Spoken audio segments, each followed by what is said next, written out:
Hello दोस्तों, स्वागत है आपका अपने YouTube channel study for awareness में। दोस्तों, हम प्राचीन इतिहास के 19 टॉपिक को पढ़ लिया है, जो कि कुषाणों का था। अब 20वां पढ़ेंगे हम संगम युग के बारे में। तो चलिए शुरू करते हैं।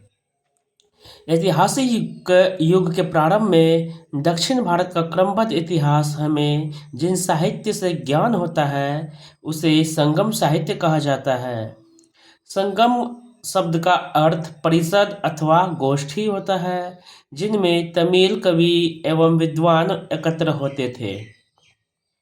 प्रत्येक कवि अथवा लेखक अपनी संगम रचनाओं को संगम के सॉरी अपनी रचनाओं को संगम के समक्ष प्रस्तुत करता था तथा इसकी स्वीकृति प्राप्त हो जाने के बाद ही किसी भी रचना का प्रकाशन संभव था। परंपरा के अनुसार अति प्राचीन समय में पांड्य राजाओं के संरक्षण में कुल 3 संगम आयोजित किए गए। इनमें संकलित साहित्य को ही संगम साहित्य की संज्ञा प्रदान की गई। उपलब्ध संगम साहित्य का विभाजन 3 भागों में किया जाता है। पहला पत्थुपात्तु, दूसरा इत्थुथौके, तीसरा पादिनेन किल्कनकु। पहला कौन सा है? पत्थुपात्तु, दूसरा है इत्थुतौके, तीसरा है पादिनेन किल्कक्कु। चलिए आगे पढ़ते हैं दोस्तों। तिरुवल्लुवर कृत कुराल तमिल साहित्य का एक आधारभूत ग्रंथ बताया जाता है। तिरुवल्लुवर ने जो लिखा है कुराल, ये तमिल साहित्य का एक आधारभूत ग्रंथ बताया जाता है। इसके विषय में त्रिवर्ग, आचार शास्त्र, राजनीति, आर्थिक जीवन एवं प्रणय से संबंधित है। चलिए पढ़ते हैं कुछ महत्वपूर्ण फैक्ट के बारे में। स्थान, अध्यक्ष, संकलित महत्वपूर्ण ग्रंथ। प्रथम संगम कब हुआ था? तो 4440 वर्ष पूर्व हुआ था। स्थान मदुरा थी, समुद्र में विलीन हो गई अभी। अध्यक्ष कौन थे? अगस्त्य थे इनके अध्यक्ष। और संकलित महत्वपूर्ण ग्रंथ क्या क्या थी? अकटियम, परिपदाल, मधुनारय, मुदुकुरुकु तथा कलारी आविरय। कोई भी इनमें उपलब्ध नहीं है अभी वर्तमान में। नेक्स्ट, दूसरा संगम हुआ था 3700 वर्ष पूर्व। पहला संगम हुआ था 4440 वर्ष पूर्व, दूसरा हुआ 3700 वर्ष पूर्व। स्थान था यह का पाटपुरम, जो कि अलेवाई, ये भी समुद्र में विलीन हो चुकी है। इनके भी अध्यक्ष अगस्त्य ही थे। इसमें महत्वपूर्ण ग्रंथ थे तोल्काप्पियम, जो कि तमिल व्याकरण रचनाकार तोल्काप्पियर की ही थी। तीसरा संगम हुआ था 1850 वर्ष पूर्व मदुरा में ही। इसके अध्यक्ष नक्कीरर। और महत्वपूर्ण ग्रंथ थे नेदुनथौके, कुरुनथौके, नत्रिनई, अंकुरु, भुरु, परिपादल, कुथु, वरी, पेरिसय तथा सित्रिसय आदि। नोट, कवियों और विद्वानों की परिषद के लिए संगम नाम का प्रयोग सर्वप्रथम 7वीं शती के प्रारंभ में शैव संत तिरुनाबुक्क ने किया।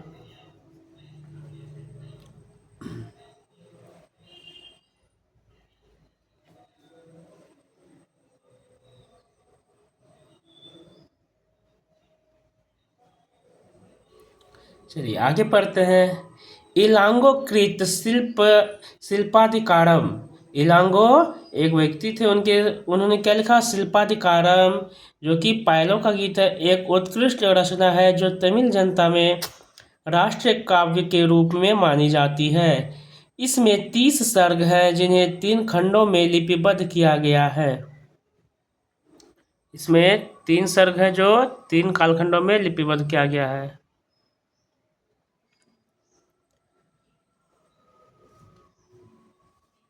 चलिए यह बौद्ध रुझान वाला महाकाव्य है।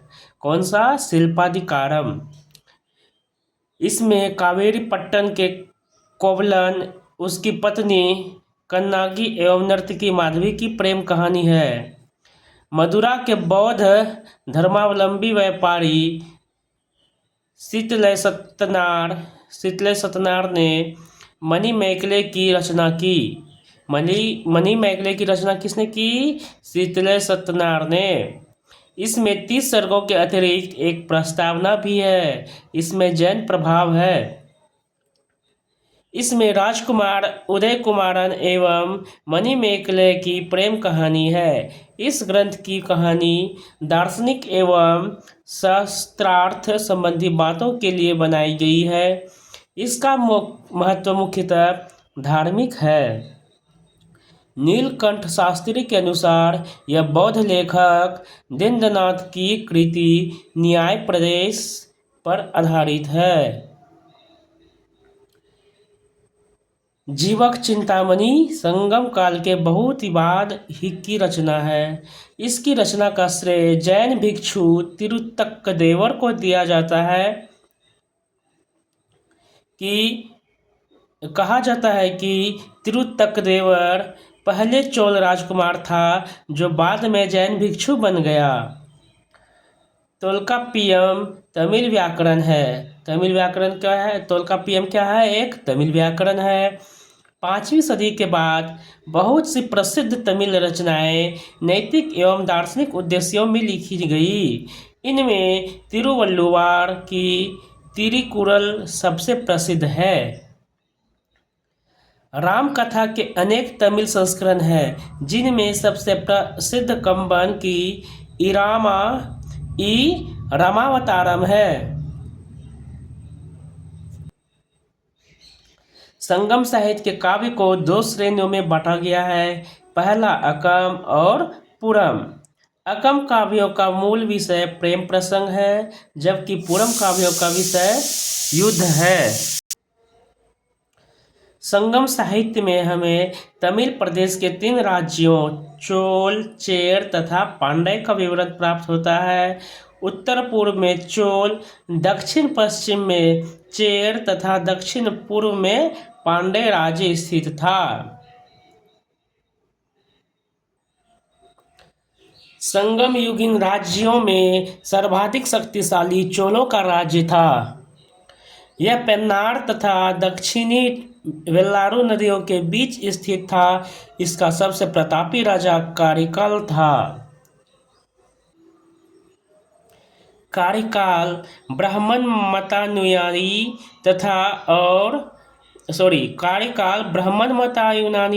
यूनानी था और इसने ब्राह्मण धर्म को राजकीय संरक्षण प्रदान किया। पुहारपत्तन का निर्माण इसी के समय हुआ। इसने कावेरी नदी के मुहाने पर बांध बनवाया था। सिंचाई के लिए नहरों का निरीक्षण करवाया। किसने? कारिकाल ने। किस वंश के राजा थे? तो चोल वंश के राजा थे।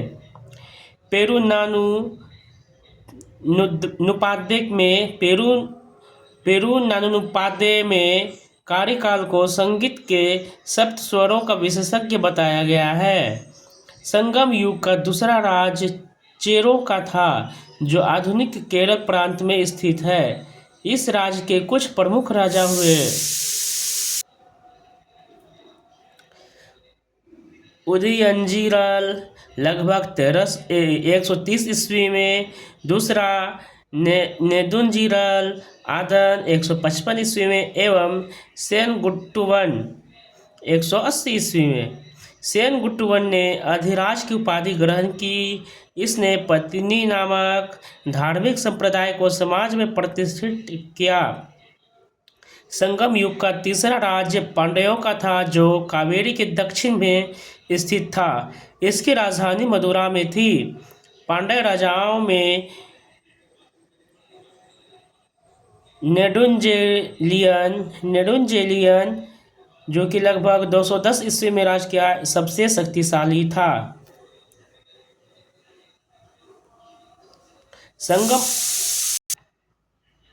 संगम युग में मंत्रियों को अमात्यचन या अमात्यार कहा जाता था। संगम युग में मंत्रियों को क्या कहा जाता था? अमात्यवन या अमात्यार। राजधानी में एक राजसभा होती थी जिसे नालवय कहा जाता था। यह राजा के साथ न्याय का कार्य करता था। राजा देश का प्रधान न्यायाधीश एवं सभी प्रकार के मामलों की सुनवाई की अंतिम अदालत होता था। राजा के न्यायालय को मनरम कहा जाता था। मनरम किसको कहा जाता था? राजा के न्यायालय को कहा जाता था। नालवय किसको कहा जाता था? राजसभा को कहा जाता था। चोरी तथा व्यभिचार के अपराध के लिए मृत्युदंड दिया जाता था। झूठी गवाही देने पर जीभ काट ली जाती थी। भूमि कर नगद तथा अनाज दोनों रूपों में अदा किया जाता था। संभवतः यह उपज का छठा भाग होता था, किंतु कभी कभी इसे बढ़ाया जाता था। व्यापारियों से सीमा शुल्क एवं चुंगी वसूल की जाती थी।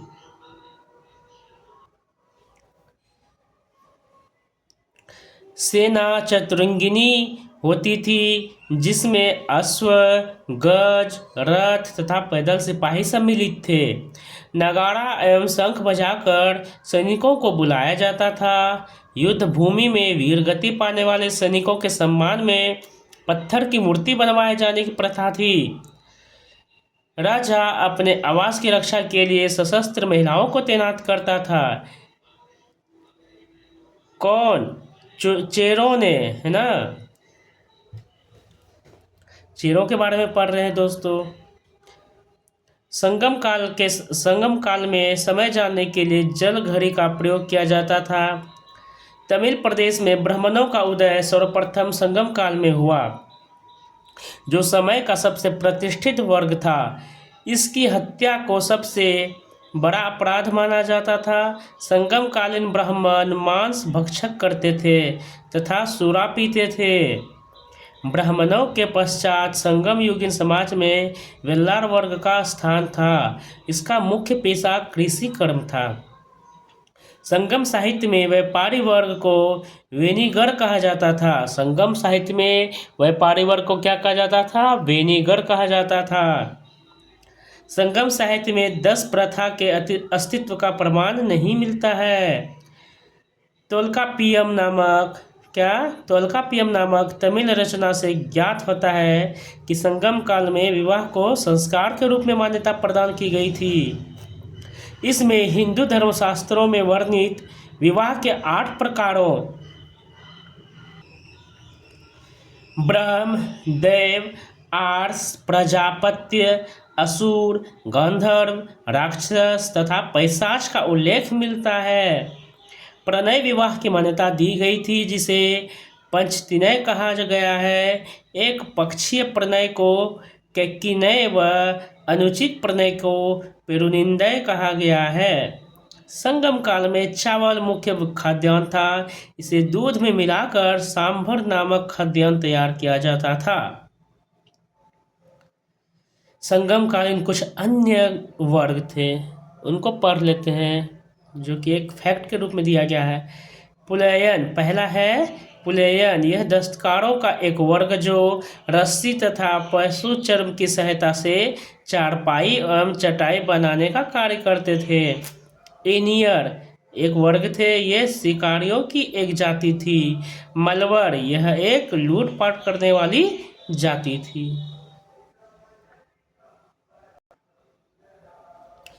नर्तक, नर्तकियों व गायकों के दल घूम घूम कर लोगों का मनोरंजन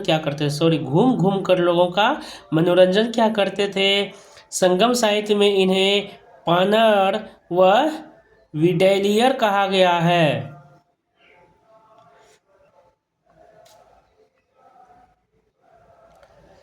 तमिल साहित्य में मच्चेलियर तथा ओवेयर जैसी कवित्रियों की चर्चा हुई है। मच्चेलियर तथा ओवेयर जैसी कवित्रियों की रचना हुई है किसमें? तमिल साहित्य में, जिससे स्पष्ट है कि इस काल की स्त्रियां सुशिक्षित होती थी।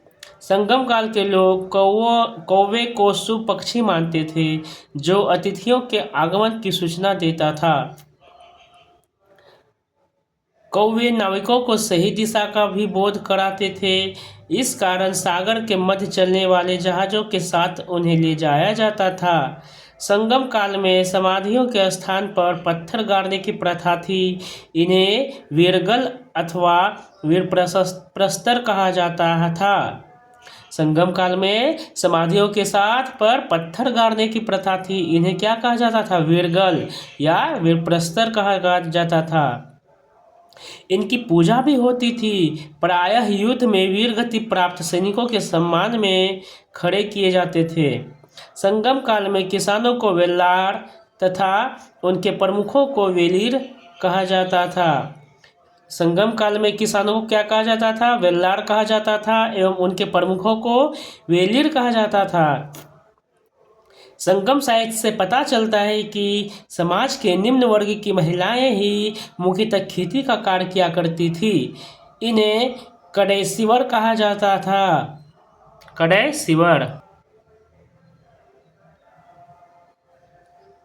संगम काल में चोलों की समृद्धि का मुख्य कारण उनका सुविकसित वस्त्र उद्योग था। सॉरी दोस्तों, हम चेरों के बाद चोल के बारे में पढ़ रहे थे। पांड्य राज्य में कोकई, सालियूर एवं चेर राज्य में बंदर प्रमुख बंदरगाह था। कोकई मोती खजाने का प्रमुख पत्तन था। कोकई मोती खजाने का प्रमुख पत्तन था। पांड्य राज्य में कौन कौन से बंदरगाह थे? कोकई थे, सालियूर थे एवं चेर राज्य में बंदर थे। कोरोमंडल समुद्र तट पर पुडुचेरी से 3 किलोमीटर दक्षिण में स्थित अरिकमेडु चोल वंश का एक प्रमुख बंदरगाह था। कोरोमंडल समुद्र तट पर पुडुचेरी से 3 किलोमीटर दक्षिण में स्थित अरिकमेडु, ये क्या था? चोल वंश का एक प्रमुख बंदरगाह था। इस बंदरगाह से रोम के साथ व्यापार होता था। 1945 ईस्वी में हुई यहाँ की खुदाई से यह एक विशाल रोमन बस्ती का पता चला है। यहाँ मनकों के निर्माण का कारखाना भी था। पेरिप्लस में अरिकमेडु को पेडोक कहा गया है। नोट: संगम काल में ही मिस्र के एक नाविक हिप्पोलस ने मानसूनी हवाओं के सहारे बड़े जहाज़ों से सीधा समुद्र पार कर सकने की विधि खोजी। संगम काल में ही मिस्र के नाविक, क्या नाम था उनका? हिप्पोलस। उन्होंने क्या किया? मानसूनी हवाओं के सहारे बड़े जहाज़ों से सीधे समुद्र पार कर सकने की विधि खोजी। तमिल देश का प्राचीन देवता मुरुगन था। तमिल देश का प्राचीन देवता कौन था? मुरुगन था। कालांतर में उसका नाम सुब्रमण्य हो गया और स्कंद कार्तिकेय के साथ उसका तदात्म्य स्थापित कर दिया गया। हिंदू धर्म में स्कंद कार्तिकेय को शिव पार्वती का पुत्र माना गया है। स्कंद का नाम कुमार भी है और तमिल भाषा में मुरुगन शब्द का यही अर्थ होता है। मुरुगन का प्रतीक मुर्गा माना जाता था तथा उसके विषय में यह मान्यता थी कि उसे पर्वत पर क्रीड़ा करना अत्यधिक प्रिय है। उसका अस्त्र बर्छा था। कुरुवश नामक एक पर्वतीय जनजाति की स्त्री को मुरुगन की पत्नियों में माना गया है। तो दोस्तों, इस प्रकार हमारा 20वां टॉपिक जो कि संगम युग के बारे में था आज अभी समाप्त हुआ। अब अगले क्लास में हम पढ़ेंगे 21वां टॉपिक गुप्त साम्राज्य के बारे में। तो दोस्तों, आज के लिए बस इतना ही। मिलते हैं आपसे अगले वीडियो में।